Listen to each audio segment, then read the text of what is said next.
5টি দায়িত্ব এক মুসলমান আরেক মুসলমান ভাইয়ের উপরে আছে, এটা পালন করা আমাদের জন্য ওয়াজিব। ওয়াজিব পালন না করলে কি হয়? গুনাহ হয়। গুনাহ হবে না? ওয়াজিব কাজ না করা গুনাহ, এবং গুনার জন্য জবাব দিয়ে হওয়া লাগবে। তো সেই 5টি জিনিস কি? রাদ্দুস সালাম, কেউ সালাম দিলে আমরা তার জবাব দেওয়া ওয়াজিব, আর সালাম দেওয়াটা কি? সুন্নাত।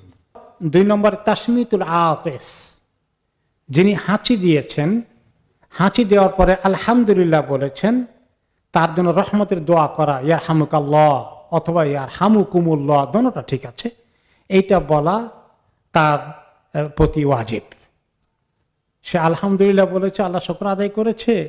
আল্লাহ তাআলা নবী করিম সাল্লাল্লাহু আলাইহি ওয়াসাল্লাম শিখিয়েছেন আমাদেরকে যে এই শুকর আদায় করলে তোমরা যারা শুনো তাদের প্রতি ওয়াজিব হয়ে যায় ইয়ারহামুকাল্লাহ পড়া। তাকে যে আমি বললাম ইয়ারহামুকাল্লাহ, এর বিনিময়ে আল্লাহ তাআলা আমাকে অনেক কিছু দেবেন, কারণ আমি তার জন্য রহমতের দোয়া করেছি।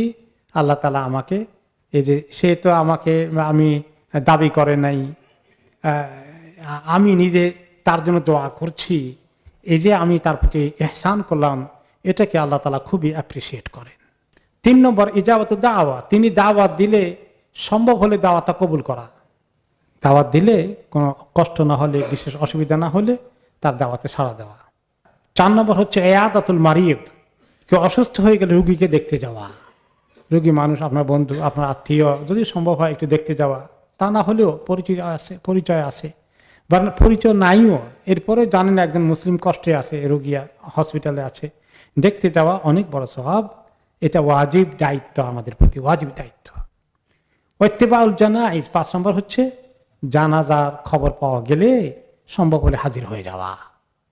আর সেটার মধ্যে 2টা লেভেল আছে। একটা লেভেল হলো শুধু জানাজা পড়ে আর বাকি কবরস্থান পর্যন্ত গেলেন না, তাহলে 1 কিরাত পরিমাণ নেকি পাওয়া গেল। আর যদি সম্ভব হয় কবরস্থানে কি দাফন পর্যন্ত শরীক থাকা, 2 কিরাত নেকি হয়ে যায়।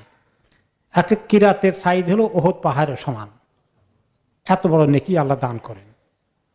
তাহলে এই যে মুসলমানদের প্রতি দায়িত্ব পালন করলাম, কিন্তু ফায়দা কার বেশি হলো? নিজের বেশি হলো। আলহামদুলিল্লাহ, এগুলো আমরা সুযোগ নেওয়া দরকার, সম্ভব হলে পালন করা। হয়তো সময়ের সুযোগ না থাকার কারণে, চেষ্টা সত্ত্বেও, নিয়ত থাকা সত্ত্বেও যদি কেউ না করে, ভুলে গেলে যদি করতে পারেনি, আল্লাহ মাফ করবেন। তা না হলে সম্ভব হলে এগুলো করা উচিত।